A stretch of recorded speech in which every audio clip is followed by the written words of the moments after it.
உங்களை நோக்கி ஒரு கேள்வி. உங்கள் வாழ்க்கையில் நீங்கள் இன்று இருக்கும் இடத்திற்கும் நீங்கள் அடைய நினைக்கும் அந்த உச்சத்திற்கும் நடுவில் இருக்கும் அந்த இடைவெளி என்னவென்று உங்களுக்கு தெரியுமா? அது பணமோ அதிர்ஷ்டமோ அல்லது உழைப்போ மட்டுமல்ல. அது உங்கள் மூளைக்குள் ஒளிந்திருக்கும் ஒரு ரகசிய குறியீடு. அந்த ரகசியத்தை மட்டும் நீங்கள் உடைத்துவிட்டால் அடுத்த 21 நாட்களில் உங்கள் வறுமை, உங்கள் பயம், உங்கள் தோல்வி என அனைத்தையும் உங்களால் சுட்டெரிக்க முடியும். இன்று நாம் பார்க்கப் போவது உலகப் புகழ்பெற்ற வெற்றியாளர்கள் மற்றும் செல்வந்தர்களின் வாழ்க்கையை ஆராய்ந்து அவர்கள் பயன்படுத்திய அந்த ரகசியம் வெறும் மேலை நாட்டு தத்துவம் மட்டுமல்ல. 2000 ஆண்டுகளுக்கு முன்பே நம் மண்ணில் வாழ்ந்த மாபெரும் ராஜதந்திரி சாணக்கியர், அமைதியின் உருவம் புத்தர் மற்றும் வாழ்வியலின் வழிகாட்டி திருவள்ளுவர் போன்றோர் அருளிச் சென்ற வெற்றி சூத்திரத்தை. இந்த வீடியோவை நீங்கள் இங்கேயே நிறுத்திவிட்டு செல்லலாம். உங்கள் வாழ்க்கை எப்போதும் போலவே சாதாரணமாகவே நகரும். ஆனால் இந்த வீடியோவிற்கு நீங்கள் செவி சாய்த்தால் உங்கள் ஆழ்மனதை ரீப்ரோகிராமிங் செய்யும் அந்த வித்தையை கற்றுக்கொள்வீர்கள். திருவள்ளுவர் கூற்றின்படி, வெள்ளத்தனைய மலர் நீட்டம் மாந்தர்தம் உள்ளத்தனையது உயர்வு. தாமரை தண்டு நீரின் அளவை பொறுத்து வளரும். மனிதனின் உயர்வு அவனது எண்ணத்தின் அளவை பொறுத்தே அமையும். உங்கள் எண்ணத்தை எப்படி இமயமலை அளவிற்கு உயர்த்துவது? சாணக்கியர் ஒரு சாம்ராஜ்யத்தை உருவாக்கிய அந்த தந்திரம் என்ன? புத்தர் தனது மனதை கட்டுப்படுத்தி உலகையே வென்ற அந்த ரகசியம் என்ன? இந்த உரையின் ஒவ்வொரு அத்தியாயமும் ஒரு பூட்டை திறக்கும் சாவி. அத்தியாயம் 1இல் உங்கள் மனதை ஒரு காந்தமாக மாற்றுவது எப்படி என்று பார்ப்போம். அத்தியாயம் 2இல் 21 நாட்களில் உங்கள் மூளையில் புதிய நரம்பு பாதைகளை உருவாக்கி ஒரு செயலை உங்கள் இயல்பாக மாற்றும் நியூரோபிளாஸ்டிசிட்டி விதியை காண்போம். இறுதி அத்தியாயத்தில் நீங்கள் எதைச் சொன்னாலும் உங்கள் ஆழ்மனம் அதை அப்படியே ஏற்கும் அந்த ஆட்டோ சஜஷன் ரகசியத்தை நான் உங்களுக்கு தருவேன். தயாராகுங்கள். இது வெறும் வீடியோ அல்ல, இது உங்கள் விதியுடன் நீங்கள் செய்யப்போகும் ஒரு ஒப்பந்தம். நீங்கள் இதுவரை தேடிக்கொண்டிருந்த அந்த திருப்பம் இதோ இந்த நொடியில் தொடங்குகிறது. கவனமாக பாருங்கள், ஏனென்றால் இதில் வரும் ஒரு வார்த்தை உங்கள் தலைமுறையின் தலையெழுத்தையே மாற்றக்கூடும். அத்தியாயம் 1. மனமே உரம், எண்ணங்களின் ஆளுமை. கேளுங்கள், கவனமாக கேளுங்கள். உங்கள் வாழ்வின் திசையை தீர்மானிக்கும் அந்த ரகசிய அறை உங்கள் மூளைக்குள்தான் இருக்கிறது. ஆயிரக்கணக்கான வெற்றியாளர்களிடம் காணக்கூடிய முதல் உண்மை இதுதான். மனித மனம் எதை சிந்திக்க முடிகிறதோ, எதை ஆழமாக நம்ப முடிகிறதோ, அதை அந்த மனதால் நிச்சயம் அடைய முடியும். இது வெறும் தத்துவம் அல்ல, இது ஒரு பிரபஞ்ச விதி. ஆனால் இந்த விதியை நம் முன்னோர்கள் இன்னும் ஆழமாக சொல்லியிருக்கிறார்கள். 2000 ஆண்டுகளுக்கு முன்பே திருவள்ளுவர் ஒரு வாழ்வியல் உண்மையை விதைத்தார். வெள்ளத்தனைய மலர் நீட்டம் மாந்தர்தம் உள்ளத்தனையது உயர்வு. இதன் பொருள் என்ன தெரியுமா? ஒரு குளத்தில் நீர் எவ்வளவு உயரமாக இருக்கிறதோ அவ்வளவு உயரமாகவே அந்த தாமரை தண்டு வளரும். அதுபோல உங்கள் எண்ணங்கள், அதாவது உள்ளம் எவ்வளவு உயர்வாக இருக்கிறதோ அவ்வளவு உயர்வாகவே உங்கள் வாழ்க்கையும் அமையும். உங்கள் எண்ணங்கள் குறுகியதாக இருந்தால் உங்கள் வாழ்க்கையும் ஒரு சிறிய குட்டை போலவே தேங்கிவிடும். இங்கேதான் புத்தரின் போதனை நமக்கு தேவை. அவர் சொன்னார், நாம் எதை சிந்திக்கிறோமோ அதுவாகவே ஆகிறோம். உங்கள் மனம் ஒரு வளமான நிலம் போன்றது. அந்த நிலத்திற்கு தெரியாது நீங்கள் எதை விதைக்கிறீர்கள் என்று. நீங்கள் அதில் பயம், இயலாமை, தோல்வி என்ற நச்சு விதைகளை விதைத்தால் அந்த நிலம் உங்களுக்கு கசப்பான கனிகளையே தரும். ஆனால் அதே நிலத்தில் தன்னம்பிக்கை, துணிச்சல், வெற்றி என்ற விதைகளை விதைத்தால் உங்கள் வாழ்க்கை ஒரு செழிப்பான சோலையாக மாறும். இப்போது சாணக்கியரின் ராஜதந்திரத்தை இங்கே பொருத்தி பார்ப்போம். அவர் கூறுகிறார், ஒரு மனிதன் தனது மனதை வெல்லாவிட்டால் அவனுக்கு வெளியே வேறு எதிரிகளே தேவையில்லை. ஆம், உங்கள் மனமே உங்கள் மிகப்பெரிய எதிரியாக மாறக்கூடும். காலையில் எழுந்தவுடன் நீங்கள் உங்களுக்குள் என்ன பேசிக்கொள்கிறீர்கள்? இன்று எனக்கு வேலை அதிகம், என்னால் முடியாது, என் விதி இவ்வளவுதான் என்று சொன்னால் நீங்கள் உங்கள் ஆழ்மனத்தை ஒரு தவறான கட்டளையை இடுகிறீர்கள். தாமஸ் எடிசனை நினைத்து பாருங்கள். 10,000 முறை அவர் தோல்வியடைந்தபோது உலகம் அவரை பைத்தியம் என்றது. ஆனால் அவர் மனதில் ஒரே ஒரு எண்ணம் மட்டும் ஆழமாக பதிந்திருந்தது: நான் ஒளியை தருவேன். அந்த ஒரு எண்ணம் 10,000 தோல்விகளையும் வெறும் பாடங்களாக மாற்றியது. இதுதான் உள்ளுவதெல்லாம் உயர்வுள்ளை என்ற வள்ளுவத்தின் வடிவம். உங்கள் மூளையில் உலகின் மிக சக்தி வாய்ந்த ஆற்றல் குடிகொண்டுள்ளது. அதை சரியான பாதையில் செலுத்த நீங்கள் உங்கள் சுய உரையாடலை மாற்ற வேண்டும். நீங்கள் உங்களை ஒரு வெற்றியாளராக பார்க்கத் தொடங்கும் அந்த நொடியே பிரபஞ்சம் அதற்கான வாய்ப்புகளை உங்கள் பக்கம் திருப்பத் தொடங்கும். உங்கள் குறைகளை எண்ணுவதை நிறுத்துங்கள். உங்கள் சாத்தியக்கூறுகளை எண்ணத் தொடங்குங்கள். உங்கள் மனம் ஒரு கோட்டை என்றால் அதன் வாயிற்காவலனாக நீங்கள் மாற வேண்டும். எதிர்மறை எண்ணங்கள் உள்ளே நுழைய முற்படும்போது சாணக்கியரின் வாளைக் கொண்டு அதை வெட்டி எறியுங்கள். புத்தரின் அமைதியோடு அந்த எண்ணங்களை கடந்து செல்லுங்கள். வள்ளுவரின் ஊக்கத்தோடு உயர்ந்த இலக்குகளை மட்டும் உங்கள் மனநிலத்தில் நடுங்கள். நினைவில் வைத்துக் கொள்ளுங்கள், வெற்றி என்பது வெளியே தேடும் ஒன்றல்ல, அது உங்களுக்குள் தொடங்கும் ஒரு சிறிய பொறி. அந்த பொறியை ஒரு பெரும் நெருப்பாக மாற்றுவது உங்கள் எண்ணங்கள் மட்டுமே. இப்போது சொல்லுங்கள், உங்கள் நிலத்தில் நீங்கள் எதை விதைக்கப் போகிறீர்கள்? அத்தியாயம் 2. 21 நாட்களுக்கான அசைக்க முடியாத விதி. இப்போது நாம் மிக முக்கியமான ஒரு கட்டத்திற்கு வந்திருக்கிறோம். எண்ணங்கள் விதை என்றால் அந்த விதை விருட்சமாக வளர தேவையான நீர், பழக்கம். உங்களுக்கு ஒரு சவால். அடுத்த 21 நாட்கள் உங்கள் வாழ்க்கையின் திசையையே மாற்றப் போகின்றன. இது வெறும் மந்திரமோ அல்லது மாயமோ அல்ல, இது ஆழமான அறிவியல் மற்றும் ஆன்மீக உண்மை. ஏன் 21 நாட்கள்? 1960களில் டாக்டர் மேக்ஸ்வெல் மால்ஸ் கண்டறிந்த உண்மை இது. ஒரு மனிதன் தனது புதிய முகத்தையோ அல்லது ஒரு புதிய பழக்கத்தையோ தனது ஆழ்மனதில் ஒரு அங்கமாக ஏற்க குறைந்தது 21 நாட்கள் தேவைப்படுகின்றன. நவீன நரம்பியல் இதை நியூரோபிளாஸ்டிசிட்டி என்கிறது. நீங்கள் ஒரு செயலை தொடர்ந்து செய்யும்போது உங்கள் மூளையில் புதிய நரம்பு பாதைகள் உருவாகின்றன. ஆரம்பத்தில் இது ஒரு அடர்ந்த காட்டில் ஒற்றையடி பாதையை உருவாக்குவது போல கடினமாக இருக்கும். ஆனால் 21 நாட்கள் தொடர்ந்து அந்த பாதையில் நடக்கும்போது அது ஒரு அகலமான நெடுஞ்சாலையாக மாறுகிறது. அதன் பிறகு அந்த பழக்கம் உங்களை ஆளத் தொடங்கும். இங்கேதான் சாணக்கியரின் மிகச்சிறந்த ஒரு பாடம் நமக்கு தேவைப்படுகிறது. அவர் சொன்னார், பயிற்சி இல்லாத அறிவு என்பது பயனற்றது. உங்களிடம் எவ்வளவு பெரிய கனவுகள் இருந்தாலும் அதை செயல்படுத்தும் ஒழுக்கம், டிசிப்ளின் இல்லையென்றால் அந்த அறிவால் உங்களுக்கு எந்த பயனும் இல்லை. சாணக்கியர் சந்திரகுப்தனை உருவாக்கியபோது அவனுக்கு போர்க்கலையை விடவும் தினசரி ஒழுக்கத்தையே முதன்மையாக போதித்தார். ஒரு அரசன் சூரிய உதயத்திற்கு முன் எழுந்து தன் கடமைகளை செய்யத் தவறினால் அவன் நாட்டை ஆளத் தகுதியற்றவன் என்பது அவர் கூற்று. புத்தர் ஒரு முறை சொன்னார், துளி துளியாகத்தான் குடம் நிறையும். அதேபோல் நாம் ஒரே நாளில் ஒரு மாபெரும் வெற்றியை பெற்றுவிட முடியாது. ஆனால் தினமும் ஒரு சிறிய நற்பழக்கத்தை கடைபிடிப்பதன் மூலம் காலப்போக்கில் அது ஒரு மகா சமுத்திரமாக மாறும். உங்கள் மனமும் உடலும் சோம்பேறித்தனமானவை. அவை எப்போதும் பழைய எளிமையான பாதையிலேயே செல்ல விரும்பும். அந்த சோம்பேறித்தனத்தை உடைக்க 21 நாட்கள் ஒரு போராட்டமாகத்தான் இருக்கும். திருவள்ளுவர் இந்த போராட்டத்தை மிக அழகாக சொல்கிறார். ஒல்லும் வகையான் அறவினை ஓவாதே, செல்லும் வாய் எல்லாம் செயல். இதன் பொருள், உங்களால் இயன்றவரை இடைவிடாமல் எல்லா வழிகளிலும் நற்செயல்களை செய்து கொண்டே இருங்கள். இங்கே ஓவாதே என்ற சொல் மிக முக்கியமானது. அதற்கு இடைவிடாமல் என்று பொருள். ஒரு நாள் செய்துவிட்டு மறுநாள் ஓய்வெடுப்பது பழக்கமாகாது. 21 நாட்களும் ஒரு போர்வீரனைப் போல நீங்கள் உறுதியாக இருக்க வேண்டும். இந்த 21 நாட்களில் நீங்கள் என்ன செய்ய வேண்டும்? ஒரே ஒரு நற்பழக்கத்தை தேர்ந்தெடுங்கள். அது அதிகாலை 5 மணிக்கு எழுவதாக இருக்கலாம், அல்லது தினமும் 1 மணி நேரம் உங்கள் தொழிலை பற்றி படிப்பதாக இருக்கலாம். முதல் 3 நாட்கள் உங்கள் உடல் கலகம் செய்யும். 7வது நாளில் ஒரு சிறிய வெற்றியின் உற்சாகம் பிறக்கும். 14வது நாளில் அது உங்கள் இயல்பாக மாறும். 21 நாளில் அலாரம் அடிக்காமலேயே நீங்கள் விழிப்பீர்கள். அப்போது நீங்கள் சொல்வீர்கள், நான் அதிகாலையில் விழிப்பவன். இது ஒரு செயலாகத் தொடங்கி இப்போது உங்கள் அடையாளமாக மாறிவிட்டது. பழக்கங்கள் என்பவை உங்கள் விதியை நெய்யும் நூல்கள். அந்த நூல்கள் பலவீனமாக இருந்தால் உங்கள் எதிர்காலம் சிதைந்துவிடும். ஆனால் அந்த நூல்களை 21 நாட்கள் தொடர்ச்சியாக பயிற்சி கொண்டு பலப்படுத்தினால் எந்த காற்றும் உங்களை அசைக்க முடியாது. நினைவில் கொள்ளுங்கள், நீங்கள் எதை மீண்டும் மீண்டும் செய்கிறீர்களோ அதுவாகவே நீங்கள் மாறுகிறீர்கள். உங்கள் ஒழுக்கமே உங்கள் விதியை தீர்மானிக்கிறது. அத்தியாயம் 3. தெளிவான இலக்கு. உங்கள் சுக்கான். ஒரு கடலில் திசை தெரியாமல் பயணிக்கும் கப்பலை கற்பனை செய்து பாருங்கள். அந்த கப்பலிடம் வலிமையான என்ஜின் இருக்கலாம், திறமையான மாலுமிகள் இருக்கலாம். ஆனால் சேர வேண்டிய இடம், டெஸ்டினேஷன் தெரியவில்லை என்றால் அது எங்கே போய் சேரும்?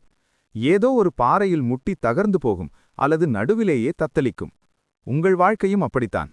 தெளிவான இலக்கு இல்லாத மனிதன் சுக்கான் இல்லாத படகு போன்றவன். உலகின் பெரும் செல்வந்தர்களிடம் உள்ள ஒரு பொதுவான பண்பு, அவர்கள் ஒவ்வொருவரும் தங்களுடைய இலக்கை ஒரு படிகத்தைப் போல தெளிவாக வைத்திருந்தார்கள். வெறும் எனக்கு நிறைய பணம் வேண்டும் அல்லது நான் மகிழ்ச்சியாக இருக்க வேண்டும் என்பது இலக்கல்ல, அது ஒரு ஆசை மட்டுமே. இலக்கு என்பது துல்லியமானது. சாணக்கியர் தனது அர்த்த சாஸ்திரத்தில் ஒரு அரசன் அல்லது ஒரு தலைவன் எப்படி இருக்க வேண்டும் என்று சொல்கிறார். நிச்சயிக்கப்பட்ட ஒரு நோக்கமில்லாதவன் தன் ஆற்றலை சிதறடித்து தோல்வியை தழுவுவான். சாணக்கியரின் தந்திரம் என்னவென்றால், ஒரு பெரிய காரியத்தை செய்வதற்கு முன் அதன் முடிவை, எண்ட் ரிசல்ட்டை உங்கள் மனக்கண்ணில் தெளிவாக காண வேண்டும். இதை நான் ஏன் செய்கிறேன், எப்போது முடிக்கப் போகிறேன், இதனால் என்ன பயன்?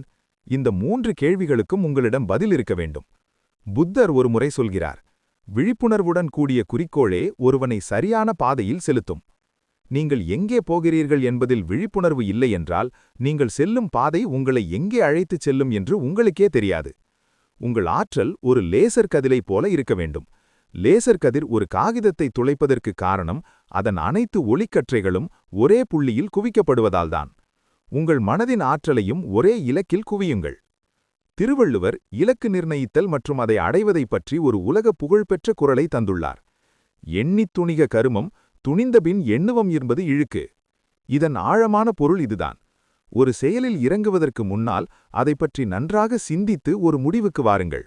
ஆனால் ஒருமுறை இலக்கை நிர்ணயித்து செயலில் இறங்கிவிட்டால், இதை செய்யலாமா வேண்டாமா என்று மீண்டும் யோசிப்பது மிகப்பெரிய பலவீனம். அது ஒரு குற்றமாகும். உங்கள் 21 நாள் பயிற்சியில் மிக முக்கியமான பகுதி இதுதான். ஒரு காகிதத்தை எடுங்கள். உங்கள் முக்கிய நோக்கம், டெஃபினட் சீஃப் எய்ம் என்னவென்பதை எழுதுங்கள்.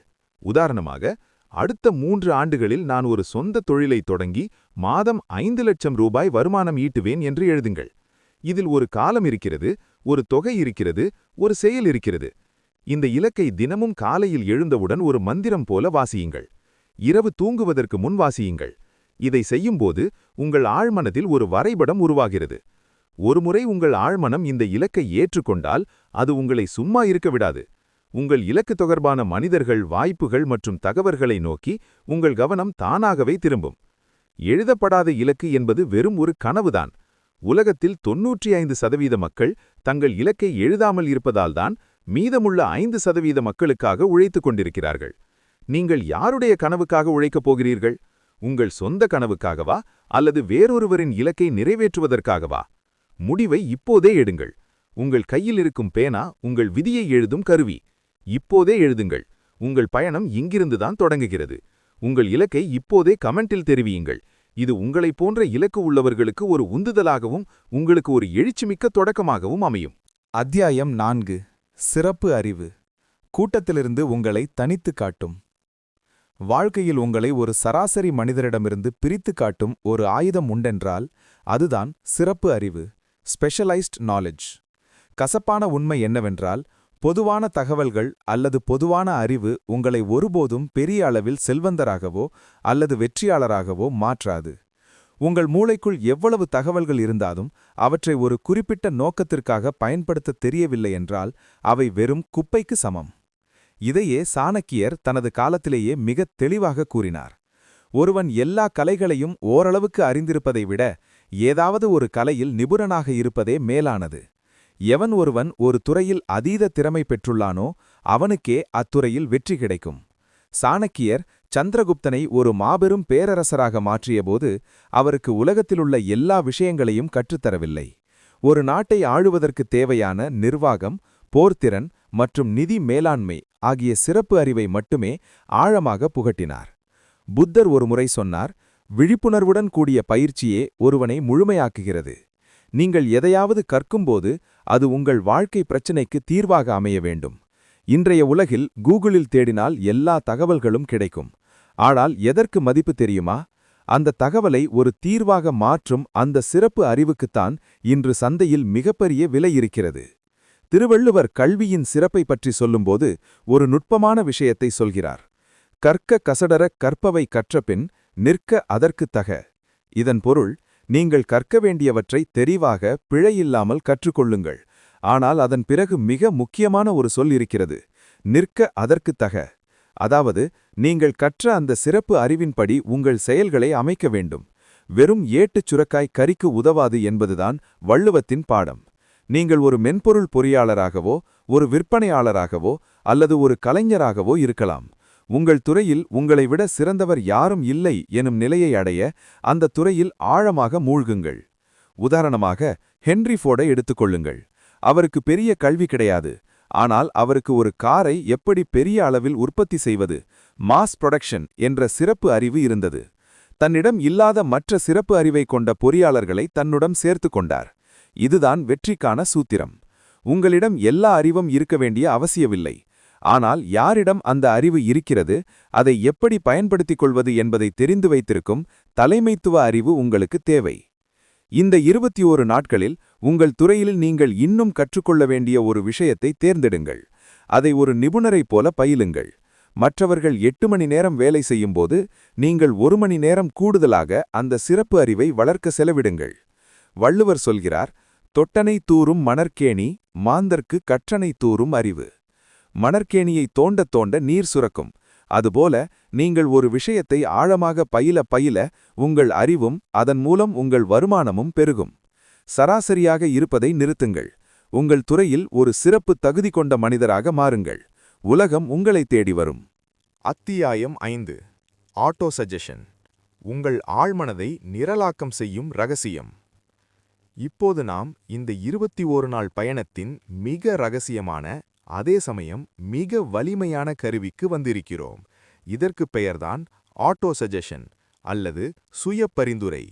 இதுவரை நாம் பார்த்த எண்ணங்கள், பழக்கங்கள், இலக்குகள் மற்றும் சிறப்பு அறிவு ஆகிய அனைத்தையும் ஒன்றிணைத்து உங்கள் வாழ்க்கையாக மாற்றும் ஒரு மந்திரக்கோள் இதுதான்.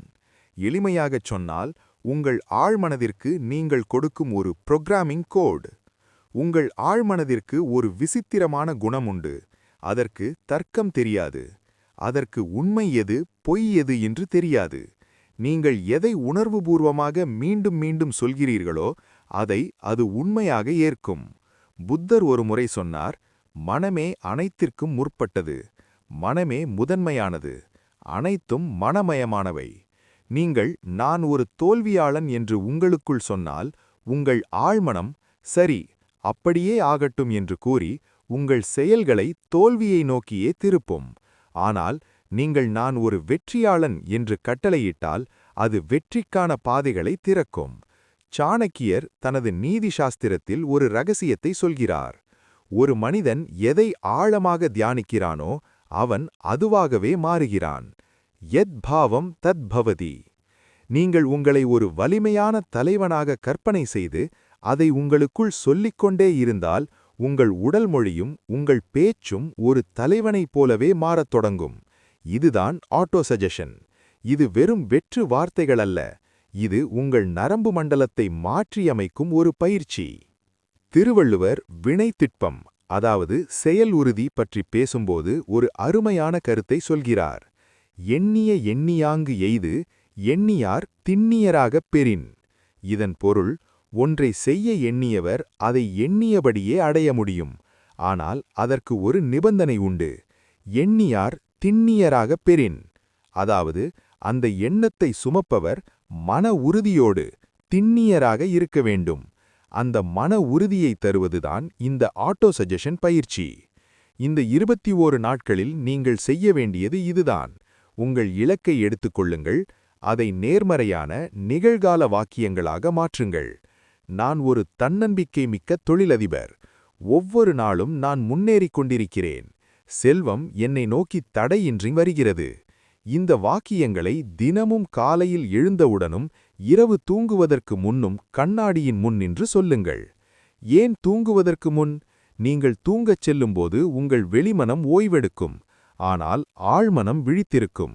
அந்த நேரத்தில் நீங்கள் கொடுக்கும் கட்டளைகள் நேரடியாக உங்கள் விதியை வடிவமைக்கும் ஆழமான பகுதிக்குச் செல்லும். சாணக்கியர் சொன்ன மந்திர ஆலோசனை இதுதான்.